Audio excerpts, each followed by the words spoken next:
Pour certains fans, il y a des moments magiques, des destins bouleversés. Christophe Boulmé reste quelqu'un d'à part dans cette galaxie Jackson, car il va passer de fan à celui qui réalisera les photos pour les pochettes ou les livrets des albums de Michael. Alors l'aventure a démarré, en fait moi j'étais dans les arts graphiques et je m'ennuyais un peu dans mon métier et j'étais très passionné donc à l'époque par Michael Jackson, c'était en 90-91 et j'avais repéré sur le 3615 Minitel un fan club Michael Jackson géré par deux personnes, Laurent Hampman et Julien Dorin, que j'ai essayé de contacter pour essayer de monter un fanzine noir et blanc, tout ce qui avait de plus modeste. Mais j'ai rencontré deux personnes beaucoup plus ambitieuses que moi et on a décidé tous les trois de lancer le magazine Black and White. Et le magazine Black and White a été remarqué très vite en fait, par l'équipe de Michael. Et c'est comme ça que la collaboration a démarré. C'est un objet qu'il a eu en main propre, qu'il a découvert donc assez rapidement et qui nous a encouragés à faire et soutenu. L'un des premiers travaux de Christophe qui attire l'attention de Michael reste un photomontage baptisé Keops qui figurera sur l'album History. Nous sommes en 1993. Parce que j'ai souvent entendu dire ces derniers temps que Michael Jackson voulait se prendre pour un pharaon. Et en fait, c'est quelque chose que j'ai réalisé et je vous ai amené le document original que voici. Voilà. Qui est bourré de défauts, qui n'est pas quelque chose qui a été réalisé sous Photoshop, qui a été réalisé en 90 à la main avec un petit coup d'aérographe et beaucoup de maladresse, et qui a été réalisé par mes soins pour combler un vide dans le magazine, je crois que c'était sur le numéro 2, et qui n'a jamais été une commande du chanteur, qui n'a jamais été quelque chose qui l'a beaucoup amusé, et qui est resté puisque ça apparaît dans le livret de l'album History. Voilà, mais c'est jamais lui qui a voulu se prendre pour un pharaon, c'est mon initiative et mon unique initiative.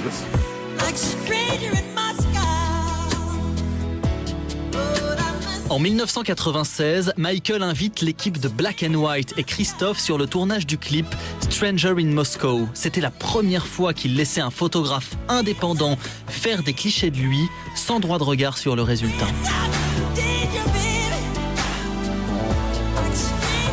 Sur le tournage de Stranger, évidemment, quand on est fan, qu'on a un rôle professionnel aussi à assumer avec ses responsabilités, comme faire les photos du plateau et qu'on est reçu dans un univers comme ça, on perd un peu vite pied, on n'est plus soi-même.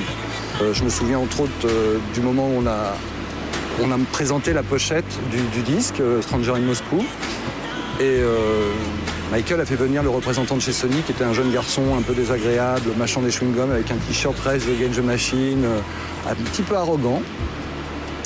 Et nous, on était dans nos petits papiers. Voilà. Et Michael disait au représentant de Sony, voilà, je veux ça, présentant la pochette. Et le jeune homme a commencé à négocier, à donner son avis, à critiquer un peu la chose, etc. Et Michael l'a regardé droit dans les yeux, il a fait « No, I want this ».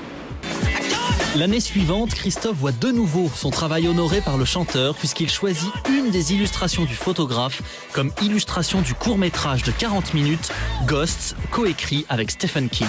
C'est encore une histoire de fan. Ghost, si je me souviens bien, si mes souvenirs sont exacts, nous étions à l'hôtel Georges V où il logeait. Et à l'entrée de l'hôtel, il nous a raconté l'histoire de Ghost, son emballement pour le court-métrage.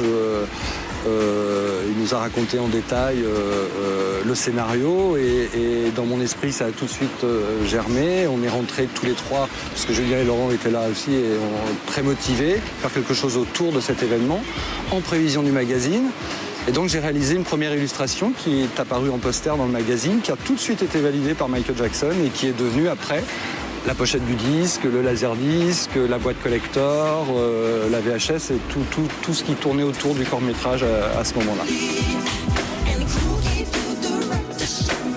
C'est donc ce qui s'appelle un véritable conte de fées. Passer de l'état de fan à celui qui travaille pour la star.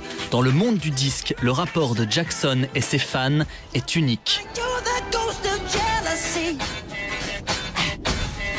On ne s'imagine pas un jour, quand on vient de rien et de nulle part, qu'on va réaliser quelque chose comme ça. Mais à l'époque, on n'y pense pas, on n'y réfléchit pas. Ça vient tout seul, ça se fait tout seul. C'est avec le recul que c'est très intimidant, parce qu'on se dit, oui, a priori, d'après ce que les gens vous en disent, vous avez fait quelque chose d'exceptionnel. Non, j'ai fait mon travail, mais je suis très fier. Aujourd'hui, je suis très fier. Scared yet?